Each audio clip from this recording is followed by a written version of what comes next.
Bom, eu vou muito brevemente apresentar a Michele Prazeres. Eu falei para ela que eu vou apresentar como uma amiga, porque é isso que ela é. A Michele foi a primeira pessoa.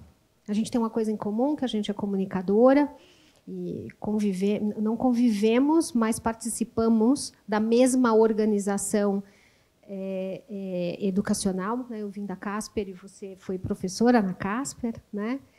E a Michele foi a primeira pessoa que trouxe para mim uma importante reflexão, que eu acho que é o que ela vai trazer bastante aqui para a gente, que foi a reflexão sobre a nossa relação com o tempo e como o tempo do mundo tem exercido influência sobre a nossa percepção de tempo, né? E do como a gente se sente acelerado, né? E como isso exerce uma enorme influência sobre nós no dia a dia, nas nossas relações, né? E a Michele criou o Instituto Desacelera e atualmente está trabalhando como comunicadora também, além de liderar, capitanear todo o trabalho que é feito pelo Instituto Desacelera. E é uma pessoa que vem de pesquisa sobre o assunto, ou seja, não é só uma pessoa que fala, né, a partir da vivência, mas ela é alguém que estuda sobre esse assunto, né? Então, a materialidade das pesquisas que ela produziu tem a ver com essa questão do tempo, né? Então, eu queria passar a palavra para você poder trazer essa comunicação para a gente, ampliar a nossa visão sobre isso, sobre o tempo. Gente, acho que é a apresentação de mim mais linda que já teve. Gente, eu acho que eu vou falar em pé, que eu estou um pouco nervosa. Mas toda vez eu fico assim, normal. Obrigada, Silvinha. Muito bom estar aqui. Uma honra ser apresentada, introduzida assim por você. Estar aqui diante de outras pessoas assim, que eu admiro tanto, né, que estão caminhando comigo em outros espaços, nesse mundo do campo social, em que a gente fica tentando transformar as coisas. E a minha batalha tem sido dizer, gente, se a gente tentar transformar as coisas fazendo tudo que já está sendo feito, a gente não vai transformar nada. A gente tem que fazer de jeitos diferentes. E eu vou contar um pouquinho para vocês como nasceu a minha eu ia falar perturbação, mas é perturbação mesmo. A minha perturbação com a história do tempo. E depois como nasceu o Desacelera, por conta dessa questão biográfica mesmo, né? Eu vou contar a historinha, depois eu vou mostrar para vocês a pesquisa que eu tenho feito para criar uma matriz mesmo indicativa de como a gente pode medir bem-estar, cuidado e saúde mental, para além de falar para as pessoas, desacelere. Assim. Então, às vezes, eu tenho um hater assim, no Instagram, que a galera fala, essa mina me falando para eu desacelerar. E eu falo, leia os conteúdos, porque é justamente o oposto que eu falo, que não é responsabilidade só sua, indivíduo, né? Saúde mental é uma questão de saúde pública, coletiva, e de um monte de outras coisas que tem a ver com as matrizes que eu vou contar para vocês que eu estou pesquisando. Tomara que dê tempo, porque me falaram para eu fazer mais rápido. Aí eu fiz, tá bom. Eu já falo rápido, gente. Vocês vão ver que é, de fato, um projeto biográfico, porque eu falo... E se persistirem os sintomas, o médico deverá ser consultado, sabe? Aí, no final da palestra, eu falo, pode respirar, gente, porque eu falo muito rápido. Enfim. Mas, para começar, né, assim, vocês já devem ter percebido que eu não sou uma pessoa paulistana, né? Eu tenho esse sotaque que vem do Recife, que é onde eu nasci, e é da onde vem também essa afetação toda. E eu tenho que explicar, quando eu falo sobre desacelerar, que desacelerar não é ser preguiçoso, vagabundo devagar, porque a gente vive num país, né, extremamente preconceituoso, racista, escravocrata, enfim, e que essa coisa de ser devagar ainda é associada à lei da vadiagem, né, que ainda é uma lei que, por incrível que pareça, continua em vigor. E aí eu explico que desacelerar não é ser devagar, né? Desacelerar é sair do automático. Então, nessa construção, né, de trazer o movimento slow para o Brasil, tem todo um esforço de dizer que o slow nasce na Europa e toda a concepção de bem-estar, saúde mental que a gente conhece também vem importada dos Estados Unidos ou da Europa e, portanto, é colonizada, colonizadora e colonizante. Por isso, responsabiliza os indivíduos pela sua própria saúde mental. Então, a tarefa é descolonizar e situar. E essa tarefa de elaborar as matrizes tem a ver com isso, de situar o que faz sentido para cada contexto, tanto no território quanto para as organizações. Então, o slow não é ser devagar, é se perguntar quando a velocidade faz sentido e quando ela não faz, mas a gente está correndo porque a gente está no automático, ou seja, sem parar para pensar no que a gente está fazendo, no ininterrupto, que é o 24/7, ou seja, a gente não parar, e no anestésico, porque essas três temporalidades juntas é que fazem a gente estar no automático. O anestésico é porque não só a gente não para e não só a gente fica o tempo todo em ação, a gente não para pensar no que a gente está fazendo e fica o tempo todo em ação, como, às vezes, a gente se anestesia para continuar produzindo. E aí a gente fica automático, ininterrupto, anestésico, e aí a gente não consegue recobrar os sentidos e ser gente, né? A gente vira máquina. Então, a gente começou como Desacelera São Paulo. A gente fez um guia para as pessoas desacelerarem na cidade em 2016. Eu estava contando no bastidor para a Silvinha e para a Aline, que quando eu comecei a falar disso, as pessoas falavam assim, nossa, desacelerar? Oi? Tipo... E depois da pandemia, isso ganhou outros contornos e ficou um pouco mais evidente que a gente precisa desacelerar. Mas, naquela época, eu tinha que explicar muito o que a gente fazia. E aí tinha o guia, né? Vários lugares legais para desacelerar em São Paulo, mapeei mobilidade, parques abertos, coisas na cidade. Essa iniciativa foi, inclusive, premiada por um prêmio que a construtora MRV dava para iniciativas que estavam tentando transformar as cidades e tal. E aí eu comecei a ouvir das pessoas assim, legal, gata, massa, um guia para desacelerar em São Paulo que ninguém consegue ir para canto nenhum, porque ninguém consegue desacelerar em São Paulo. Não presta para nada teu guia, guarda aí e vai-te embora. Aí tá, beleza, então não é possível desacelerar numa cidade apenas dando dicas para indivíduos. Esse foi o aprendizado que o guia me trouxe. A gente não tem todo mundo as mesmas 24 horas, então não é verdade que basta as pessoas se organizarem para desacelerar. A experiência temporal das pessoas, especialmente nas grandes cidades, ela é atravessada por marcadores sociais de desigualdade. Então, é aquela velha história, né? Tipo, se organiza para chegar pontualmente no trabalho, diz o homem branco, hétero, macho, sudestino, né? Que trabalha na Faria Lima e vai a pé para o trabalho, ou chega de helicóptero, para a mulher preta, periférica, mãe, cuidadora de todo mundo da família, que chega em casa, faz marmita, dorme 2 horas por dia e se desloca mais 4 para chegar no trabalho. Tem as mesmas 24 horas? Não tem. Né? Enfim. Aí a gente aprendeu isso. Com essa história de fazer o guia, a gente articulou uma série de parceiros do movimento Slow em São Paulo. E eu falei, poxa, o Slow Kids, o Slow Fashion, o Slow Food, o Slow tudo. Né? Tem várias vertentes no movimento. E, como comunicadora, né, a gente conversava disso também, Aline, eu falei, poxa, as pessoas estão trabalhando de um jeito fragmentado, mas, no fundo, elas estão querendo construir a mesma coisa, que são cidades para gentes, né? E aí eu juntei esse povo no que eu chamei de Rede Desacelera São Paulo. Comecei a perceber que organizações e empresas tinham uma demanda por aprendizados sobre isso e fiz a Escola do Tempo logo depois, que a gente faz o que a gente chama de letramentos temporais. E, com tudo isso, nasceu um festival chamado Dia Sem Pressa, que é o primeiro festival da cultura slow do Brasil, inspirado no Festival da Lentidão, que acontece na Itália, porque tinha que nascer lá esse movimento, né, gente? Porque é Dolce Far Niente e essas coisas todas. Mas nasceu na Itália com o Slow Food, o movimento slow, na década de 80, quando tentaram instalar uma lanchonete de fast food numa praça em Roma, e as pessoas se articularam, se mobilizaram, não deixaram fazer aquela lanchonete na praça, e aí nasceu o Slow Food daí. E depois virou um movimento que inspirou todos os outros a partir dessa tríade, né, do devagar, pequeno e local, que na verdade, é o que aponta para o futuro. Né? E o Dia Sem Pressa, então, virou esse evento, que a gente chama de experiência, consciência e convivência, porque a gente faz vivências, a gente faz rodas de conversa e a gente faz espaços de não fazer nada, que é super importante também, porque evento a gente está sempre fazendo um monte de coisa, né? E a gente reserva tempo para as pessoas não fazerem nada e descansarem no evento. Estamos, esse ano, na 7ª edição, uma parceria com o Sesc Pinheiros, deve acontecer no dia 3 de novembro, quem estiver por lá está convidado. O primeiro Dia Sem Pressa aconteceu em 2018, aí a 2ª edição, 2019, e assim por diante. Mas vocês lembram o que aconteceu em 2020, então não teve evento em 2020, a gente fez o Dia Sem Lives, quem abria uma geladeira tinha uma live, né? Aí a gente fez o Dia Sem Lives para marcar que a gente tinha que viver uma vida sem tela, que a história da tecnologia... Curioso, porque a minha pesquisa de mestrado e doutorado passa da relação com a tecnologia.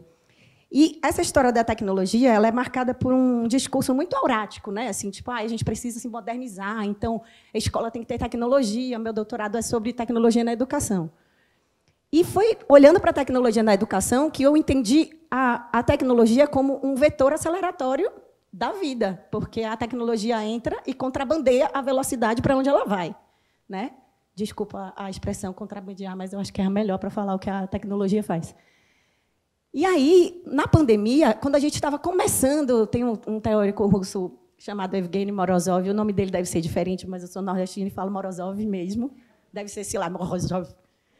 E ele fala que a gente começa a entrar na era de sobriedade digital. A gente começa a falar, pô, não é tão legal assim, né? Tem fake news, tem desinformação, tem algoritmo. Aí, quando a gente está começando a fazer isso, vem a pandemia, a tecnologia salva a nossa vida. Aí lascou, gente. Voltou 20 anos na crítica da tecnologia, né? E a verdade é que a pandemia, todo mundo no começo, né? Vai fazer a gente mudar a nossa relação com o tempo, vamos fazer pão. Pausa dramática. 1 minuto de silêncio. E aí, o tempo parecia ter parado e parecia que a gente ia pensar sobre o tempo. Mas a verdade é que a pandemia nos acelerou muito. E o meu melhor palpite científico é porque teve esse componente tecnológico que começou a demarcar muito o nosso tempo e a temporalidade que a gente opera. Então, por exemplo, eu brinco que hoje as minhas reuniões no trabalho elas são reunião telecena, só a minha geração vai entender, que é de hora em hora. Lembra? É assim, de hora em hora, velho. Não tem intervalo entre uma reunião e outra. A pessoa manda um invite sem saber se você pode, se você não pode. Chega na sua agenda, você tem que estar lá na reunião. Então, a gente acelerou. E a verdade é que isso que a gente está chamando de volta, que a gente cuidou muito mal desse momento histórico, a gente não voltou para canto nenhum. A gente continua indo. Só que chamar de volta é um jeito de apagar tudo que a gente viveu naqueles anos trágicos, né? E é um jeito também de acelerar, porque, especialmente assim, no lugar onde eu trabalhava na época, o discurso era assim, vamos resgatar os 2 anos perdidos, sendo que foram os 2 anos que a gente mais trabalhou na nossa vida, porque, além de tudo, tinha carga emocional, tinha carga mental, tinha cuidar das crianças junto com fazer a comida, dando aula, fazer, sei lá, performance, ainda tinha que fazer yoga, pão. Era isso, gente. E aí a gente não cuidou direito dessa volta, a gente está mais produtivo. Se eu estiver falando alguma coisa com que alguém não se identifique, por favor, espalhe esse não, porque, por enquanto, o que eu encontro são todas pessoas assim, estou exausta, estou cansada, estou no limite. E aí a gente está vivendo isso no âmbito individual, mas também no âmbito coletivo, né? Porque, sei lá, lá em São Paulo a gente está respirando fumaça, poluição, chuva preta e, sei lá, todos esses fenômenos que têm a ver com o limite do organismo Terra, né, se apresentando. E o nosso limite também, como corpo de ser humano, está se apresentando. E a gente continua se anestesiando para continuar produtivo. Eu fico perguntando sempre o que é que falta acontecer para a gente entender que desacelerar, decrescer, já tem muito pensamento sobre isso, né? Vou fazer, Vitor, a propaganda do Regenerar. Tem muito pensamento construído sobre não é mais suficiente a gente ser sustentável. A gente tem que começar a regenerar o planeta. Então, não é mais suficiente a empresa ou a organização ou a instituição de ensino superior ou o que quer que seja ter um selinho de sou do bem. A gente tem que começar a regenerar pessoas, relações, espaços e o entorno, o território e tudo que a gente vive. Assim, tem que ser uma força ativa de contra-crescimento, que foi o grande paradigma que regeu. Está certa essa palavra, né? É que eu também fico acelerada, fico burra. Que regeu. Eu fico nervosa quando estou falando, gente. Aí, essa coisa dos 7 anos do Desacelera SP, né? Quem curte antroposofia vai pensar que é o primeiro setênio do Desacelera São Paulo e entregou para a gente isso. Não é uma questão individual, a gente tem que mover culturas e a agenda é muito individualizada, ou seja, é tudo responsabilidade das pessoas, se cuidar e tal. E quando eu falo isso, às vezes as pessoas do autocuidado ficam com raiva, não fiquem. Autocuidado é muito importante, mas não é suficiente em culturas adoecedoras, não vai resolver o problema se a gente não mexer nas culturas. Desacelerar é caminhar rumo ao bem viver, e essa pauta está completamente descontextualizada. Então, se você pegar, e essa é uma pesquisa que eu estou fazendo, os 10 top voices do LinkedIn, ninguém está associando bem-estar a alternativas sistêmicas, a ecofeminismo, bem viver, qualquer coisa relacionada ao pluriverso. Não, está todo mundo relacionando isso a compre o, sei lá, sabonete do skincare, do lá. Entendeu? Então, está descontextualizado. E a exaustão e o cansaço são questões mais graves entre as populações historicamente vulnerabilizadas e invisibilizadas. Ou seja, essa pauta também está elitizada. Porque eu vou lá falar de desacelerar e aquela pessoa que não tem a menor condição de se autocuidar, ela vai dizer, ai, que saco. Além de tudo, ela vai ficar frustrada, vai ficar com raiva, né? E isso gera um efeito oposto, que é quem pode desacelerar, porque são pessoas privilegiadas que conseguem descansar, se sente culpado.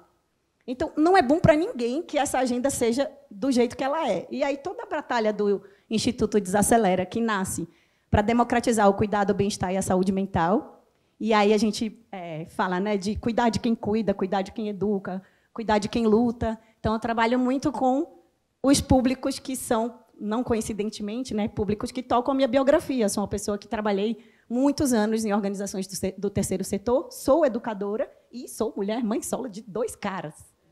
Então, é dessas pessoas que eu quero cuidar, porque eu sei que está tudo lascado, que nem eu. E aí tem esse pensamento, né? Perpetuar estruturas que nos fazem correr o tempo todo é justamente o oposto da transformação que a gente quer no mundo. Então, se eu estou na minha organização social linda, na minha faculdade maravilhosa, na minha empresa, que tem empresa B, selinho verde, SG, maravilhoso. Só que se eu estou no cotidiano reproduzindo práticas violentas de tempo, prazo, não dá para conversar sobre nada, tudo é para ontem, um monte de coisa de sobrecarga de trabalho, não tem espaço para a equipe conversar, ninguém convive com ninguém, todo mundo querendo furar o olho um do outro. Não. A gente não vai mudar nada assim. Então, essa aceleração conectada a uma concepção específica de crescimento e de desenvolvimento prejudica as pessoas que, historicamente, são, né, prejudicadas impactadas pela desigualdade social, ou seja, a gente está reforçando coisas. E aí que eu entro nessa história da matriz, né? Eu sei lá, se eu apertar esse botãozinho redondo aqui, eu vou ter uma luz. Alguém me dá? Não, vai não. Deu? Gente, a pirotecnia vai ficar para outro momento, que eu não sei mexer nisso, não. Foi para o teto. Adoro.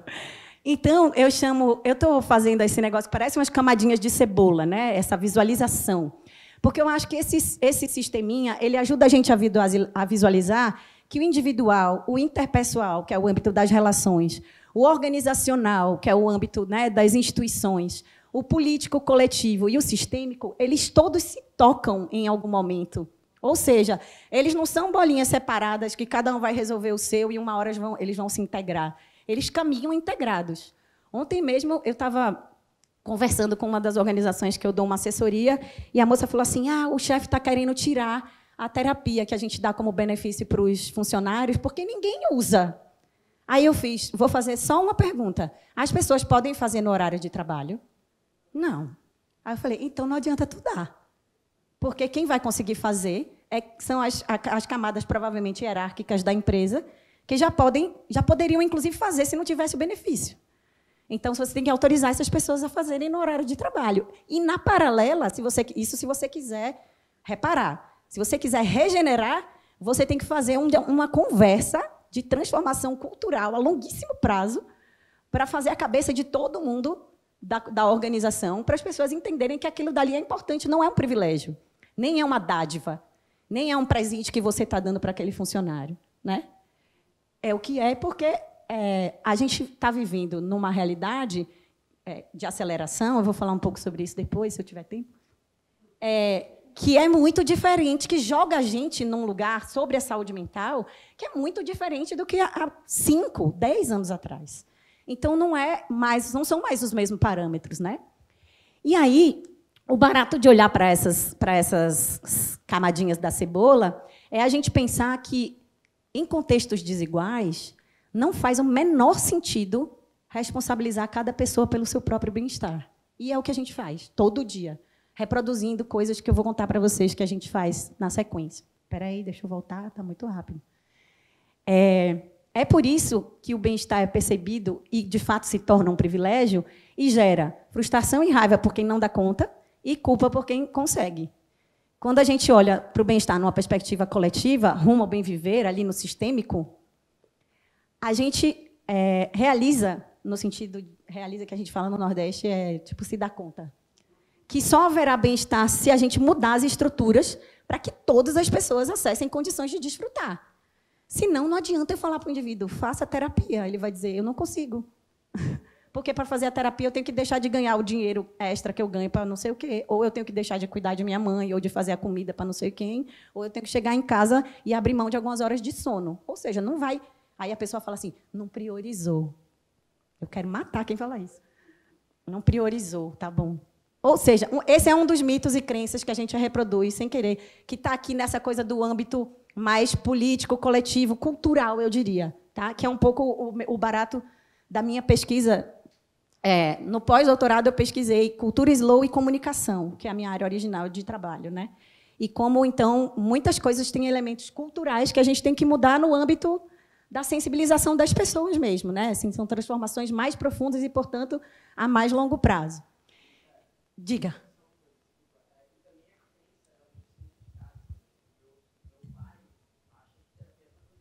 Coisa de maluco. Exatamente.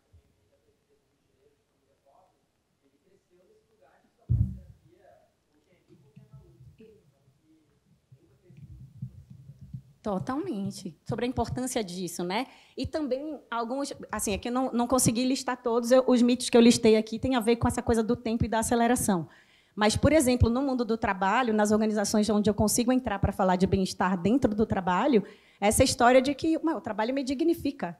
Isso é muito assim, tipo, eu tenho que trabalhar feito um doido, porque o trabalho me identifica. Assim, é um eixo muito estruturante da identidade das pessoas, e elas acham que, se elas derem limite para o trabalho, e aí vem todo um medo. Por isso que eu digo para a gente situar em cada contexto, porque uma coisa é a relação que alguém tem com o trabalho nos Estados Unidos, na Europa, ou na África, ou no Brasil. É totalmente diferente. Então, não dá para a gente usar a mesma matriz para pensar todos esses contextos, né? Mas esses mitos eu construí, enfim, com base na observação que eu venho fazendo nesse trabalho que eu tenho feito de olhar para o cuidado de quem cuida, de quem luta, de quem educa, e dessas populações que não têm as mesmas 24 horas. E esse é um mito que a gente sustenta, às vezes, quando a gente fala, sem querer, coisinhas no cotidiano, e a gente reproduz essa ideia. E aí, não só tem essa afirmação de que a experiência temporal é atravessada por marcadores sociais, como eu desenvolvi nessa pesquisa um conceitinho que eu chamo de cronomeritocracia. Não é verdade que as pessoas têm as mesmas 24 horas. Isso é cronomeritocracia. Ou seja, você achar que todo mundo tem as mesmas 24 horas e aquela pessoa não conseguiu fazer porque não conseguiu, né? Não priorizou, não se organizou, né? Essa é a ideia de meritocracia aplicada ao tempo. Por isso, cronomeritocracia. Segundo mito, basta você se organizar. Então, cara, se você não se organiza, você realmente não vai conseguir, gata, porque eu consegui, né? Assim, Aí a pessoa, você vai olhar para a vida da pessoa, a pessoa nunca enfrentou o que é uma pia de louça para lavar. Aí ela se organizou, comprou um planner, né? Geralmente é assim. Comprou um planner, se organizou, pintou de canetinhas coloridas a agenda e deu conta. Mas não vai dar conta. Na verdade, ninguém dá conta, né? Muita gente fala que dá conta e ainda assim não está dando. Não basta fazer um monte de sim, não basta fazer caber um monte de sim. E isso tem a ver com a diferença. As pessoas falam, você trabalha com gestão de tempo? Não. Não trabalho. Trabalho com o que eu chamo de consciência temporal, porque gestão do tempo parte do princípio de que tempo é um recurso, pode ser gerenciável. E essa é uma ideia absolutamente neoliberal de que o tempo é um recurso. A gente estava vendo a apresentação das alunas lá. Tempo é rio, gente. Tempo é vida. Tempo, Antônio Cândido, é o tecido da vida. Tempo é existência. Não é à toa que a gente só mede tempo para trás, tipo recorde olímpico, essas coisas. A gente aprendeu que a gente pode medir tempo para frente porque a gente é tudo lunático, mas a gente não mede tempo para frente. Vocês já pararam para pensar nisso? Tempo se mede para trás.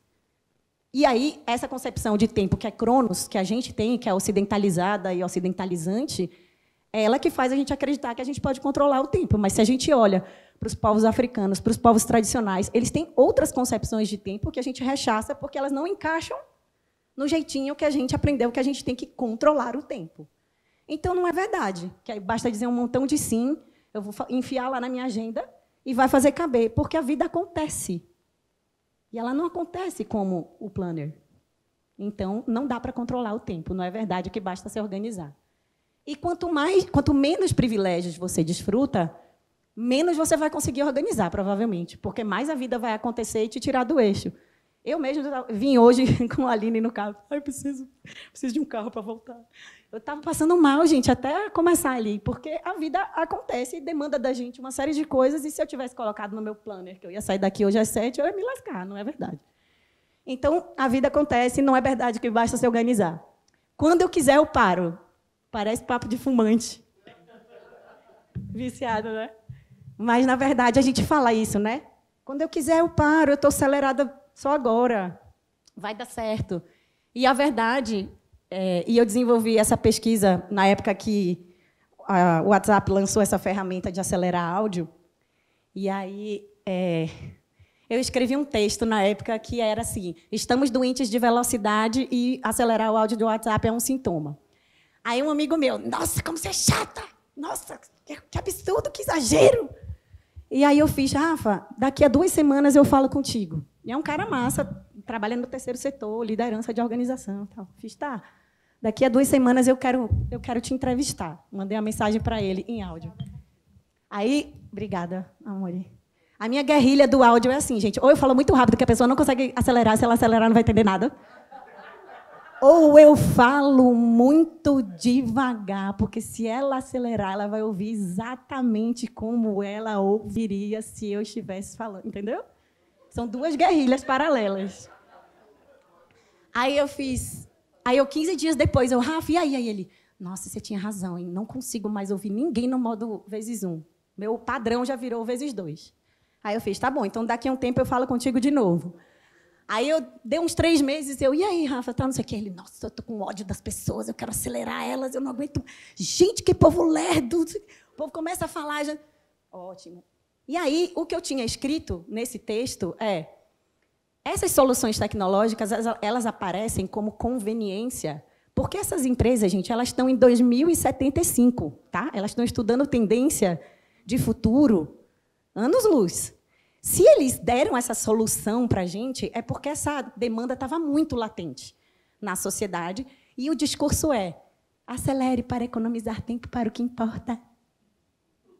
Mentira, tu vai trabalhar mais, tu vai consumir mais e tu vai ficar mais tempo navegando na plataforma, que é o que eles querem. E aí, esse negócio que parece uma escolha, que o Rafa falou: eu vou ouvir isso. Ai, que exagero, Michele, se tu não quiser, tu não ouve. Não é uma escolha, né? Porque você acha que você escolheu, daqui a pouco vira um hábito, ou seja, você não consegue mais não fazer de outro jeito. Esse hábito vira regra, porque, uma vez estabelecido socialmente, ele não só é normalizado, como ele é normatizado, ou seja, vira regra mesmo. E, quando vira regra, quem não faz fica para trás. Ou seja, é lerdo. Ai, quero acelerar, muito lerdo, muito devagar, né? E aí, quando vira regra e deixa alguém para trás, vira violência. E o meu texto escrevia isso, né? Falava sobre isso, sobre a violência da velocidade, que, inclusive, é um conceito de um teórico francês chamado Paul, que eu chamo Virilio, mas, na verdade, deve ser Virilio. E ele fala sobre a violência da velocidade, né? Esse eu adoro. A pausa é importante para ser mais produtivo. Adoro esse mito, gente. Adoro derrubar ele. Porque a gente ouve isso todo dia, e a gente fala isso, né? Ai, voltei do fim de semana mais disposto para trabalhar. Ou então: nossa, minhas férias foram ótimas, voltei, estou pronta. Não, né? Tipo, a gente tem que pausar porque a gente é gente e porque descanso é direito. Uma autora norte-americana fantástica, que é a Tricia Hesse, acabou de ser traduzida para o português. Ela tem o Rest Manifest, né? Manifesto do Descanso. E como ela é uma mulher negra, norte-americana, não, como fala isso, estadunidense, ela fala que o descanso da mulher negra é uma revolução, porque, né, assim, não somos autorizadas, como mulheres, e muito menos as mulheres negras, a descansar. E ela fala: vou sentar a minha bunda e ficar parada. Adoro. Bem ousada. Esse eu falei um pouco, né, acelerando, você economiza tempo para o que importa. E aí eu trouxe alguns dados, e aí eu até trouxe aqui no celular, porque não deu tempo de botar na apresentação, porque eu peguei isso ontem, que está circulando uma propaganda do Nubank. Ai, falei a marca, era para falar o Banco Roxo. Desculpa, falei a marca. Essa pesquisa foi feita no ano passado, e eu posso apostar que, se ela fosse feita esse ano, ela ia dar tudo dobrado. Mas o Datafolha fez essa pesquisa em 2023, e 43% das pessoas no Brasil falaram: eu sinto que eu vivo a vida na velocidade vezes 2 do WhatsApp. Eu não consigo. 9 entre 10 falaram que não conseguem acessar um estado de calma. Tem a ver com o número que a Silvinha trouxe para a gente. 9 entre 10. E aí, 136%, quando você vive em ritmo acelerado, aumenta em 136% a sensação de realizar tarefas em modo automático, sem prestar atenção no que você está fazendo. Tem pessoas que me relatam, eu recebo muito relato, né, por causa do Desacelera. Tem gente que me relata assim, que respondeu mensagem e que depois volta para responder a mensagem, porque não se lembrava que tinha respondido. E aí lê a mensagem que respondeu e fala: meu Deus, eu escrevi isso? Quando é com crush é mais grave, né, gente? Mas quando é no trabalho também é grave. Você não lembrar o que você escreveu para a pessoa. 46% da população sente que falta tempo para fazer o que gosta. E 1/4 admite, porque eu acho que esse número é mais alto, que acelera conteúdos, né, no WhatsApp ou para ver série. Isso assim, não entra na minha cabeça. A pessoa assiste série acelerando a obra. Primeiro que é uma obra de arte, e aí você acelera o tempo da obra de arte e você está desartizando tudo. 44% sente que deveria estar mais presente na relação com as pessoas próximas. E aí a propaganda do Banco Roxo é assim, ó: o brasileiro passa 7% da vida em deslocamento. Eles fizeram um cálculo assim: se a pessoa viver, sei lá, 70 anos, ela vai ter vivido 7% da vida dela se deslocando. 5% vendo TV e rádio, e menos de 2% em atividades ao ar livre. Os brasileiros têm cerca de 1/4 do tempo livre, 26%, 15 anos. E as mulheres têm ainda menos. Novidade. E seguem sobrecarregadas com jornada dupla. Gastam mais tempo do que os homens com a limpeza da casa, 49%, e trabalhos domésticos e cuidado com os filhos. As telas ocupam 12%, o equivalente a 7 anos. E aí, olha que beleza, o resumo da propaganda é: você está usando o seu tempo para o que importa, em vez de questionar a lógica estrutural que está por trás disso daí, que é o que eu faço. Não é, o banco não ia fazer, né, gente? Não dá para a gente esperar isso deles.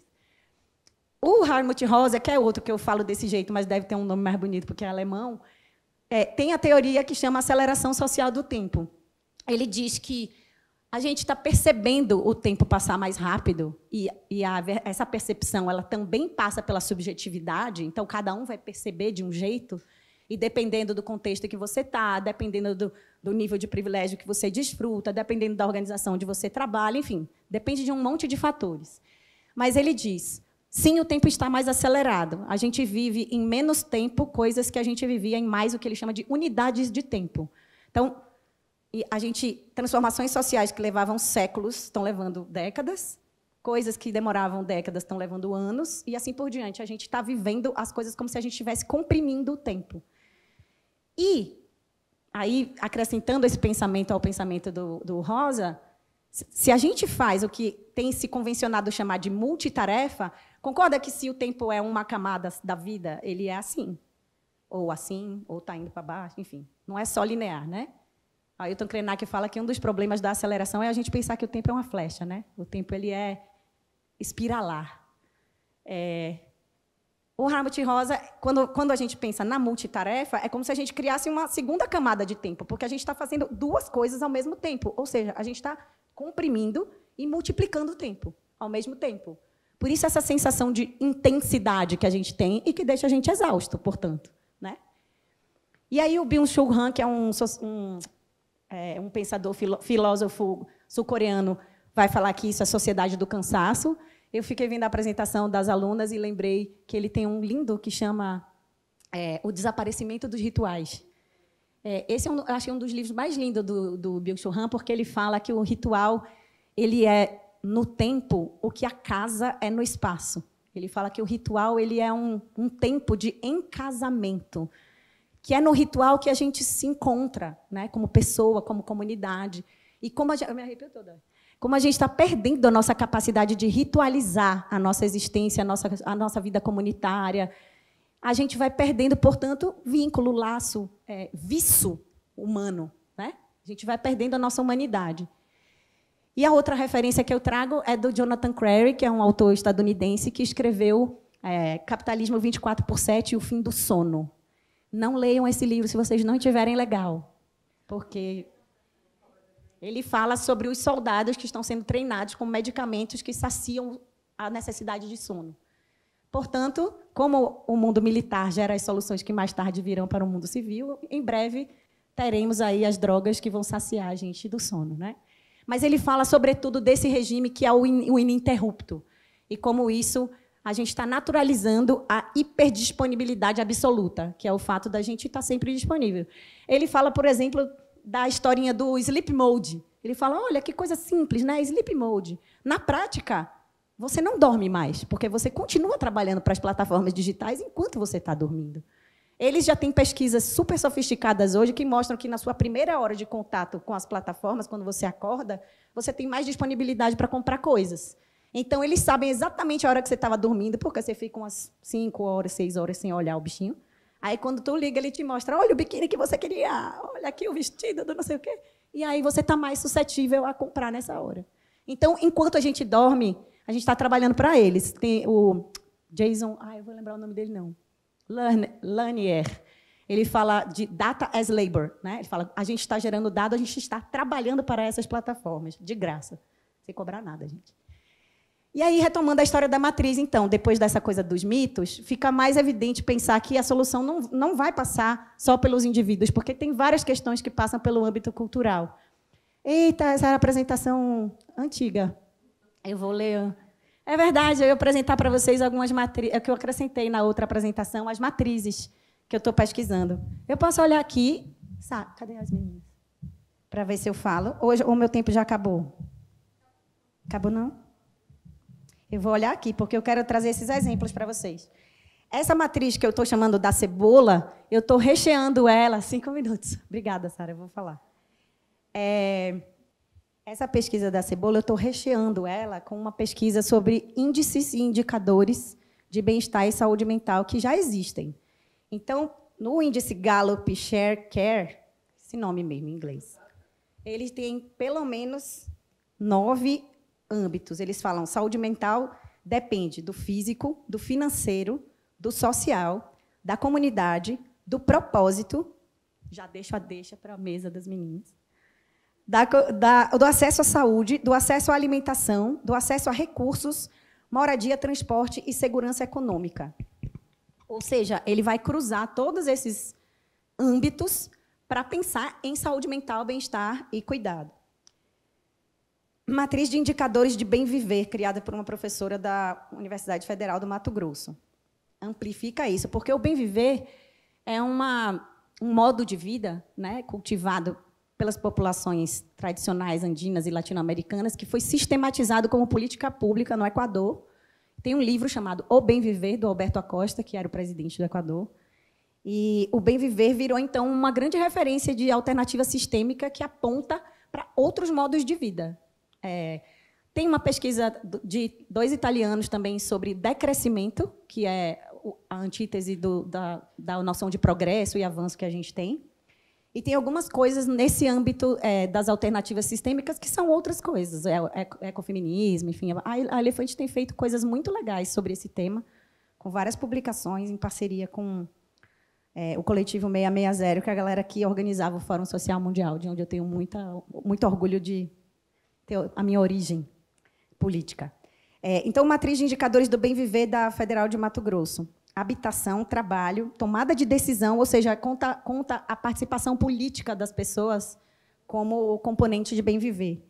Religião e crenças, tempo livre e cultura, recursos materiais, emoções, educação, tecnologias, fatores produtivos, participação, família, segurança, relações de gênero, idade, né, faixa etária, saúde, meio ambiente e pertencimento. Tem o índice para medir o bem-estar da ONU e a felicidade interna bruta, do Butão. Não sei se alguém conhece, mas é um indicador bem conhecido internacionalmente. Uso do tempo, vitalidade comunitária, meio ambiente, bem-estar psicológico, saúde, educação, cultura, governança e padrão de vida. E tem um indicador de bem-estar nas organizações, que olha para recursos financeiros, relações interpessoais, a arquitetura da organização, oportunidade de crescimento, condições de trabalho, reconhecimento interno, valorização do seu posto e realização profissional. E aí o trabalho que eu estou fazendo é juntar todos esses, para ver onde eles se tocam, como eles conversam com aquela história da cebola, né, da matriz que eu estou desenvolvendo no Instituto, e como que eu posso aplicar isso a espaços que existem. Tipo, queremos entender aqui, na universidade, se as pessoas têm, que percepção de bem-estar, saúde mental e cuidado as pessoas têm, e se elas estão, em que espectro, em que lugar do espectro elas estão hoje. E aí a gente pega essa matriz, situa num contexto, aplica e tem um diagnóstico, que é dinâmico no espaço, dinâmico no tempo, porque ele é vivo, porque ele é feito para as gentes, né? Não é feito para as máquinas. Eu vou botar o óculos, porque eu não estou vendo nem a Aline, quanto mais... Pronto, bem melhor. Então, o trabalho que eu estou fazendo de desenvolver essa matriz única é uma tentativa de integrar esses indicadores que já existem, olhar, inclusive, para os indicadores que existem no Pacto da ONU, né, Pacto Global, enfim, essas coisas que são matrizes internacionais, e tentar situar. Porque, como eu falei para vocês, boa parte dessa discussão ela é elitizada, colonizada e importada. Então, a gente tem que desenvolver indicadores que sejam nossos. Então, organizações do terceiro setor, a gente tem que desenvolver indicadores que sejam nossos. A dinâmica é muito diferente do mercado de trabalho, do mercado segundo setor. É muito diferente do poder público. Eu estava ouvindo as meninas da saúde contarem dos problemas super específicos que acontecem lá, né? Então, para cada lugar, não adianta a gente ter uma matriz única. A gente tem a referência, a gente situa, e essa situada que a gente dá oferece um olhar específico para aquele grupo, ou para aquele território, ou para aquela região, enfim, para a gente poder olhar a partir dessa visão de premissa que não está na mão das pessoas. Porque, senão, a gente está responsabilizando, e, quando a gente faz isso, a gente gera mais uma camada de violência para quem a gente supostamente está querendo ajudar. Então, o último slide era um agradecimento e um convite para vocês seguirem o Instituto, seguirem a... Eu no Instagram sou Me Desacelera, gente, mas vocês viram que não tem nada disso, né? Eu preciso para mim mesma. Então, eu ia convidar vocês para seguirem. Tem 2 cursos. Eu sou uma das mediadoras de um módulo do Regenera, que é o curso sobre regeneração, né, dentro das organizações. Então, é um curso para lideranças regenerativas. E eu também tenho um curso naquela plataforma chamada Descola. Tem um curso que chama Desacelere, mas, na verdade, é clickbait, gente. Não tem nada a ver com desacelere, é desacelera mesmo. Aí a gente dá um nome mais legal para conseguir fazer as pessoas acessarem, mas tem esse curso lá também. E aí, me seguindo, a gente continua conversando, que eu gosto bastante de conversar. E aí eu queria agradecer muito a oportunidade, né, para a Thaís, para a Raquel, enfim, que esse agradecimento chegue para elas. Obrigada, Silvinha, pela parceria. Obrigada, Facens, por poder estar aqui com vocês hoje. E é isso. Não sei se a gente tem tempo para conversar.